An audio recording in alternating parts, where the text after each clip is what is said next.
안녕하세요. 자격지심으로 똘똘 뭉친 어머님께 효자 남편 돌려드린 30대 여성입니다. 남사스러워서 어디 다른 데다 말도 못하고 여기에 왔어요. 3살 연상의 남편과는 아는 선배의 소개로 만나게 되었습니다. 당시 저는 대기업에 종사한 지 5년 차였고 남편은 석박사를 마친 뒤 사회생활을 시작해 공기업 근무 4년 차였지요. 근무하는 곳은 달랐어도 전공한 분야가 비슷해서 첫 만남부터 대화가 잘 통했고 그래서 자연스레 금방 가까워졌어요. 그러다 사귄 지 1년이 넘었을 때 남편이 홀어머니와 살고 있다는 사실을 알게 되었습니다. 그걸 알게 된 계기는 조금 망신스럽지만 까놓고 이야기해서 저나 남편이나 나이는 먹을 만큼 먹었고 알만한 건 아는 나이였는데 도통 자기 집에 저를 들이려고 하지 않더라고요. 제가 남편 집에 가고 싶어 환장을 했던 게 아니라 남편이 주말엔 또 주말대로 바쁘고 그래서 데이트도 자주 못했거든요. 그러다 보니 혹시 유부남인가 언젠가부터 그런 생각이 자꾸 들대요. 그래서 점점 더 남편 집에 가봐야겠다고 생각을 하게 되었지요. 그리고 하루는 술도 안 먹은 맨정신으로 남편에게 집 좀 보자고 고집을 부렸습니다. 그러자 그제서야 남편이 꽤나 난처해하더니 사실은 어머니랑 산다고 하더라고요. 그런데 그때도 저는 남편이 되도 않는 거짓말을 한다고 생각했어요. 그래서 못 믿겠다. 직접 내 눈으로 봐야겠다고 우겼지요. 그러자 남편도 어쩔 수 없다는 듯이 저를 집으로 데려갔어요. 그리고 다행이라고 해야 할지 어머님은 외출 중이셔서 뵙지는 못했지만 집만 딱 훑어봐도 남편이 거짓말하지 않았다는 걸 알겠더라고요. 그래서 그때 남편한테 정말 미안하다고 몇 번이나 사과를 했어요. 남편에게 어머니랑 둘이 사는 걸 왜 말하지 않았냐 물으니 그냥 요즘 누가 홀어머니랑 사는 남자를 좋아하겠냐며 제가 어떻게 생각할지 몰라서 말을 못했답니다. 그때는 그런 남편이 안쓰러워 보이기도 했고 내가 이 남자한테 그렇게 믿음을 못 줬나 싶어서 미안하기도 했어요. 한창 남편과 저 두 사람 사이에 사랑이 꽃필 때였으니 그럴만도 했지요.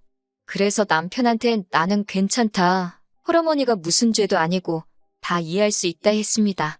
그러자 남편 얼굴도 금세 화색을 띠더라고요.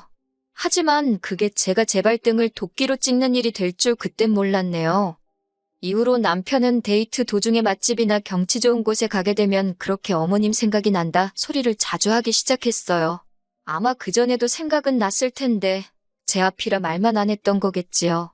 그리고 예를 들어 지난주 주말에 저랑 강릉에 가서 데이트를 했는데 너무 좋았다. 그러면 그 다음 주에 어머님을 모시고 똑같은 코스를 가더라고요.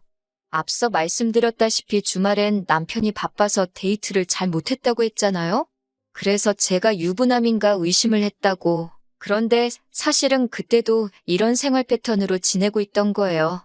한 주는 저랑, 한 주는 어머님과.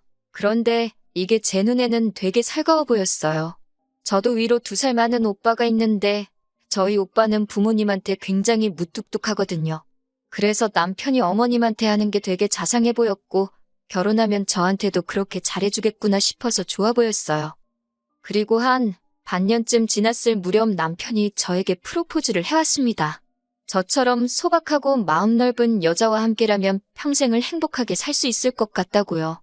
소박하다는 말이 저에게 돈을 많이 안 써도 될 것 같다. 마음 넓다는 말이 홀어머니한테 몰래 드리든 이해해줄 것 같다 라는 뜻인 건 살면서 깨닫게 되었습니다. 지금도 그때를 생각하면 그게 말이냐 막걸리냐 하고 퍼부숴주고 싶은 심정이에요. 하지만 그때는 제 눈에 콩깍지가 씌어도 몇 거풀로 씌어 있었고 저는 그런 남편의 멍청한 프로포즈에 좋다고 했습니다. 나이가 30 중반이 되어갔으니 조급했던 제 마음도 결혼이란 결정을 내리게 만든 원인 중 하나였고요. 아무튼 그렇게 결혼 준비를 시작하면서 알게 된 게 남편이 어머님과 지내는 생활비 대부분을 부담하고 있었다는 거예요. 다행히 집 자체가 어머님 명의였고 대출 같은 건 없어서 관리비에 보험료에 먹고 사는데 들어가는 정도였지만 그래도 100만 원이 훌쩍 넘었어요. 남편이 먼저 말하기를 대학원까지 어쨌든 어머님 덕분에 마칠 수 있었으니 이건 자기가 해야 할 도리랍니다.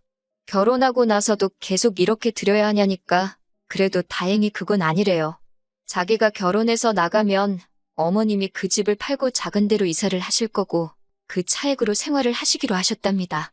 그래도 계획이 있으니 다행이다 싶었지요. 문제는 상황이 그렇다 보니 결혼을 하면서 시댁 일하고 해봤자 어머님이지만 뭐 경제적 지원을 기대할 수 없는 상황이었어요. 남편이 모아둔 돈도 저보다 2천만 원 적었고요. 게다가 저희 친정 부모님이 5천만 원을 더해주시면서 졸지에 제가 7천을 더 해가게 되었습니다. 어머님은 결혼식 당일날 축의금으로 들어온 600만 원을 저희에게 주셨고요. 그리고 돌이켜 생각해보면 신혼여행에서 돌아온 직후 저희 사이가 삐그덕거리기 시작한 것 같아요. 남편이 먼저 어머님이 주신 600만 원 이야기를 꺼내면서 마음이 안 좋다 그러는 거예요. 제가 왜 그러냐니까 그냥 어머님한테 큰돈을 받았더니 아들로서 죄송스럽다나요.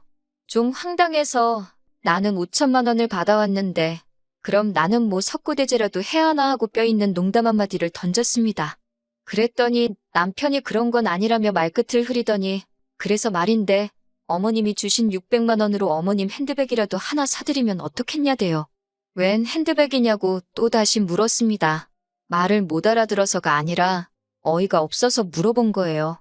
그랬더니 남편이 한다는 말이 저더러 예단 같은 것도 안 했지 않냐면서 그땐 저도 좀 짜증이 나서 내가 돈을 그렇게 해왔는데 예단까지 해오는 건 말이 안 되는 거 아니냐 했습니다.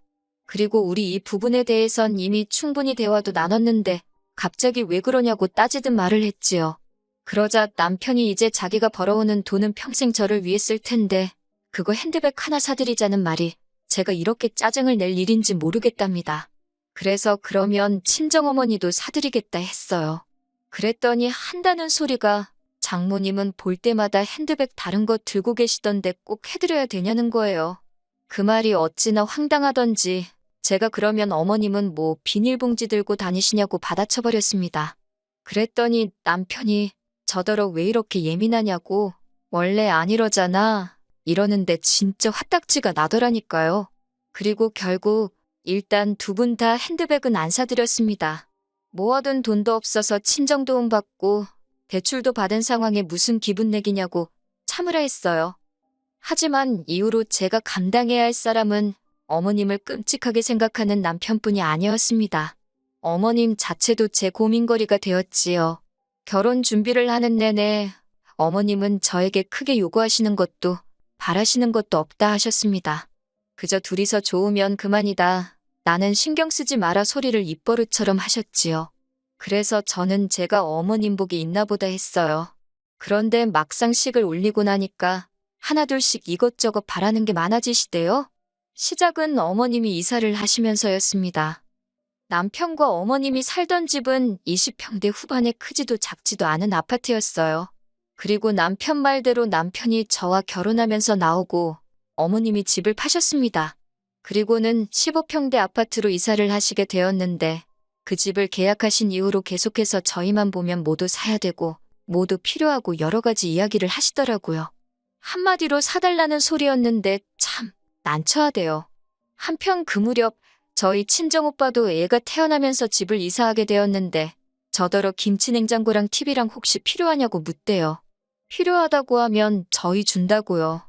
그때 불현듯 어머님 생각이 났고 그래서 달라고 했습니다. 특히나 어머님이 쓰시던 김치냉장고는 15년 가까이 된 제품이었던데 반해 친정오빠가 준다는 건 산지 3년 남짓밖에 안 된 새거나 마찬가지였으니까요. 저는 어머님이 들으시면 좋아하실 줄 알았어요. 그래서 바로 어머님께 전화를 드려서 말씀드릴까 하다가 어차피 주말에 짐 싸는 것도 도와드릴 겸 댁에 가기로 했던 상황이라 그때 말씀드리려고 기다렸지요. 그리고 며칠 뒤 어머님 댁에 도착했습니다. 저희를 보자마자 또 이거 봐라 뭐가 있어야 한다. 저게 필요하다. 그래서 제가 친정오빠 이야기를 꺼냈습니다. 김치냉장고랑 TV는 제가 가져다 드리겠다고요. 그런데 어머님이 저를 어이없다는 듯 쳐다보시더니 하시는 말씀이 지금 당신더러 저희 친정 식구가 쓰던 걸 얻어쓰란 소리냐입니다. 같은 말을 해도 어쩜 그렇게 날카롭게 하시는지 민망하더라고요. 거의 새거나 마찬가지라고 말씀드렸지만 어머님은 무조건 싫으시답니다. 새로 이사 가는데 재수없게 남이 쓰던 걸 쓰라 그러냐면서 제 눈엔 당신이 뭐 거지로 보이냐고 그래요. 혼자 사는 시애미한테는 아무거나 갖다 줘도 얼싸좋다 할 줄 알았냐면서 어머님이 어찌나 노여워하시던지 저도 모르게 눈물이 나더군요. 그러자 남편이 어머님더러 한다는 말이 제가 생각이 짧아서 그런 거니 어머니가 이해 좀 해주세요 그러는 거예요. 생각이 짧다니, 짧긴 뭐가 짧다는 건지 황당해서 남편을 쳐다봤습니다. 그랬더니 남편이 얼른 어머님한테 죄송하다 그러라며 강제로 제 머리를 막 숙이려 드는 게 아니겠어요? 그런 남편의 태도에 저도 불쾌해서 이러지 말라 했습니다. 내가 뭘 잘못했냐고. 어머님도 싫으면 그냥 싫다 하시면 되지. 말씀 그렇게 날카롭게 하시는 거 아니라고.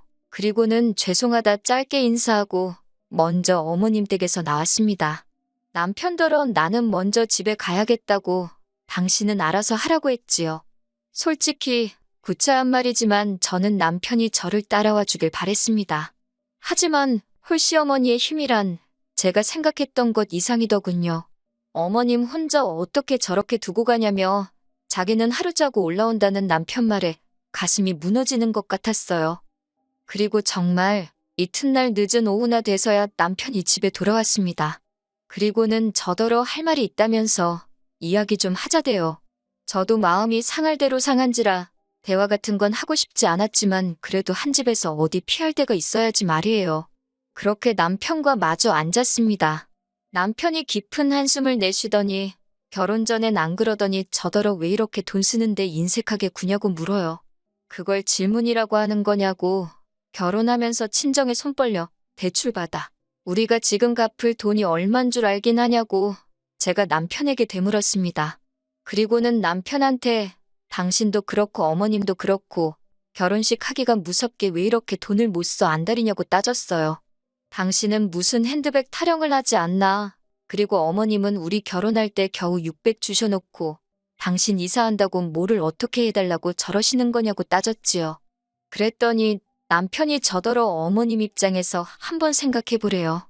결혼하기 전이었으면 아들인 자기가 다 해드렸을 것들인데 이젠 제 눈치를 봐야 하니 어머님도 얼마나 고역이겠냐고요.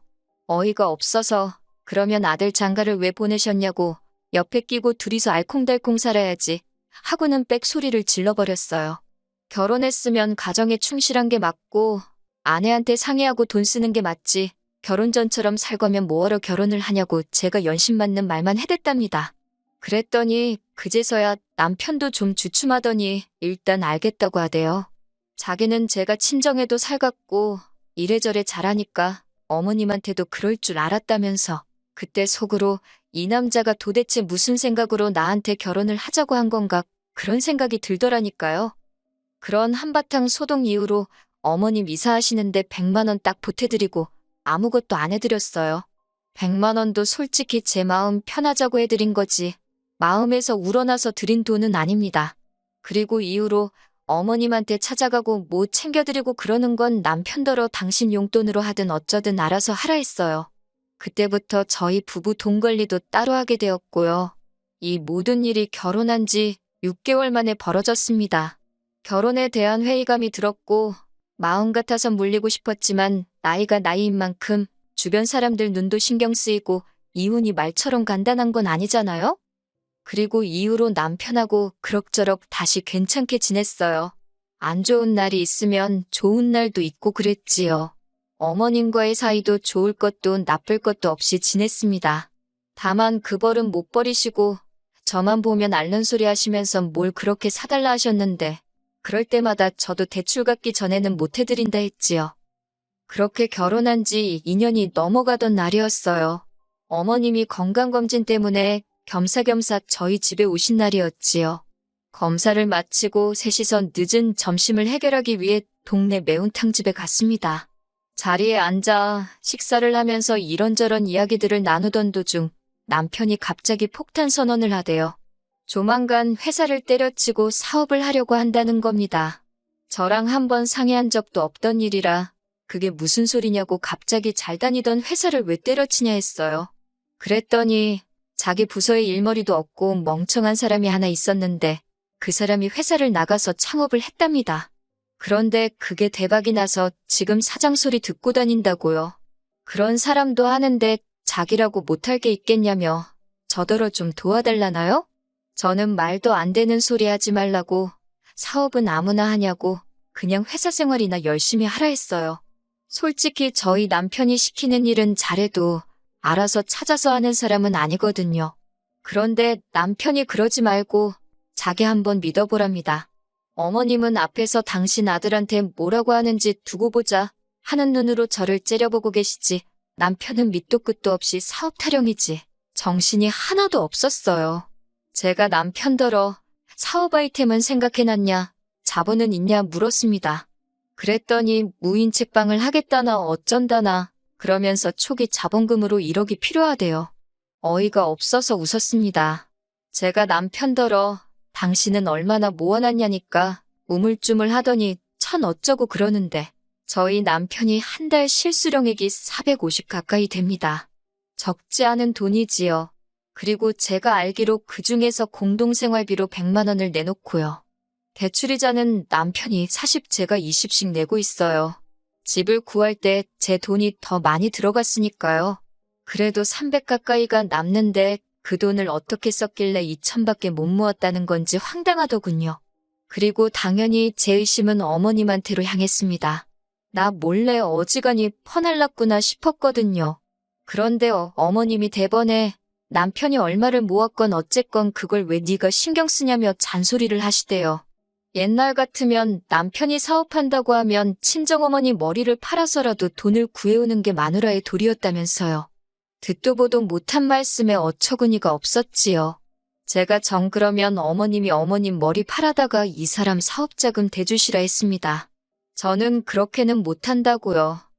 그리고 그 순간 일은 생각지도 못한 방향으로 흘러가기 시작했어요. 어머님께서 저더러 돈 몇 푼 더 해온 걸로 유세 떨 때부터 알아봤다면서 그동안 저랑 남편이랑 금전적인 이유로 싸웠던 일들을 죄다 나열하기 시작하시는 거예요. 알고 보니 남편이 어머님께 그동안 저와 있었던 일을 미주알고주알 다 일러 바쳤던 거지요. 어머님은 어머님대로 제가 당신한테 선물도 안 하고 용돈도 안 드리고 하니까 남편한테 제 흉을 보신 거고, 한마디로 모자지간이 저 하나를 놓고 어지간히 씹고 뜯었던 모양이 돼요. 기분이 나쁜 것도 나쁜 거지만 소름이 다 끼치더라니까요. 정말 입이 떡 벌어져서 말이 안 나왔네요. 남편은 그제서야 저한테 따로 이야기 좀 하자며 저를 불러내더니 되도 않는 변명을 늘어놓기 시작했습니다. 어머님하고 아들인 자기가 할 이야기가 뭐가 있겠냐. 그렇다 보니 제 이야기를 하면서 말상대를 해드렸는데 자기가 말하다가 실수로 이야기한 것도 있고 그렇대요. 어머님이 저렇게 마음에 담아두실 줄 몰랐다면서 자기가 미안하다는데 그딴 소리가 제 귀에 들어올 리가 없었지요. 대꾸하기도 싫어서 남편한테 됐다고 했어요. 그런데 그때 어머님이 쫓아나오시더니 지금도 이것 보라고, 당신 아들이 뭐가 그렇게 부족해서 저한테 애걸복걸을 해야 하냐며 남편더러 저한테 사과하지 말라고 악을 쓰시는 거예요. 아무리 어머님이 저보다 윗사람이라지만 어이가 없어서 기가 막히더군요. 제가 남편더러 남 먼저 가겠다 했어요. 어머님 저러시는 거 못 받아들인다고요. 그랬더니 남편이 이번에도 저더러 먼저 가랍니다. 결혼 초와 마찬가지로 이번에도 남편은 어머님을 저렇게 혼자 두고 못 간다며 저더러 먼저 가라고 했어요. 그때 확실히 깨달았지요. 이 남자는 안 변하겠구나. 그래서 뒤도 안 돌아보고 먼저 올라왔습니다. 이번에도 늦은 오후가 돼서야 올라온 남편은 저더러 사업 이야기는 생각해봤냐고 그래요. 그래서 마지막이다 생각하고 1억을 해주면 나한테 갚을 거냐 물었습니다. 그랬더니 부부 사이에 갚고 말고 그런 게 어딨냐면서 대신 자기가 대박이 나면 저는 사모님 소리 듣고 사는 건데 좋지 않냐고 그래요. 그러면서 혼잣말처럼 그러면 평수 넓은 아파트로 이사도 하고 어머니도 모시고 오면 되겠다나요? 꼴 같지도 않아서 제가 됐다 그랬습니다. 1억 해줄 생각도 없고 어머님을 모시고 오긴 어딜 모시고 오냐고.